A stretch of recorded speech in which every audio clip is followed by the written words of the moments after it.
Nama aku Lovana Dia, aku student ambassador dari Taeyang Culture. Nama aku Fania, aku student ambassador dari Taeyang Culture. Panggap semida.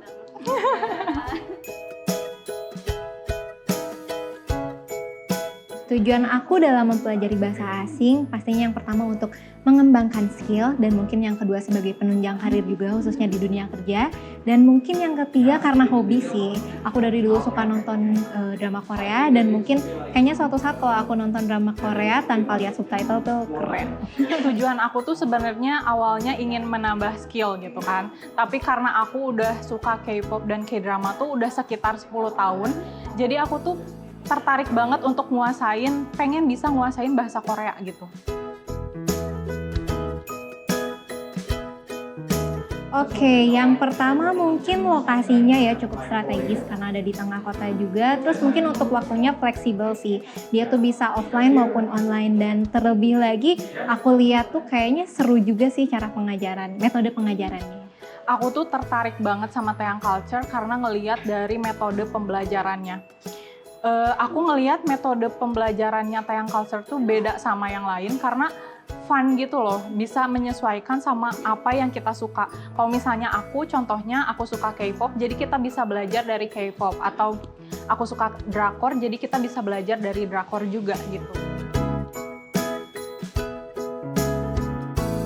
Aku udah bisa baca tulis Hangul dan juga mungkin sedikit-sedikit aku udah mulai berani ngobrol bareng native. Pencapaian terbesar aku sih yang aku rasain kemarin ini tuh aku ikutan challenge. Terus alhamdulillahnya itu aku menang, bisa ke Korea gratis.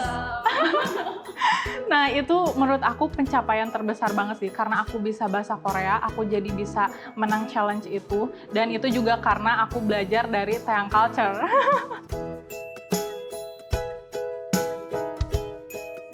Oke, saran dari aku buat teman-teman, mungkin yang pertama harus tahu goals dari belajar bahasa asing itu apa. Nah, mungkin dari goals tersebut itu bisa jadi motivasi kita buat belajar. Dan mungkin yang kedua, sering-sering belajar dari manapun. Mungkin contohnya aku suka belajar dari Duolingo ataupun dengar podcast atau mungkin nonton variety show atau drakor. Yang pastinya sih yang pertama jangan takut ya. Maksudnya dalam belajar tuh kan ya jangan takut salah, nanti pun ada yang koreksi. Dan mungkin selebihnya ya harus percaya diri. Saran dari aku sih kalian tuh harus tahu dulu metode pembelajaran yang kalian suka. Kan tiap orang tuh beda-beda ya sukanya, ada yang belajar dari tulisan, ada yang belajar dari mendengar gitu. Jadi kita harus tahu dulu tipe metode pembelajaran apa sih yang kita suka. Nah kalau misalnya udah tahu, kita tinggal konsistenin aja di situ dan komitmen juga tentunya. Kita nggak akan tahu kalau misalnya kita udah langsung mikir kayaknya susah, takut nggak bisa, itu ya kita nggak akan maju-maju gitu kan. Jadi emang harus kita lawan dulu rasa takutnya.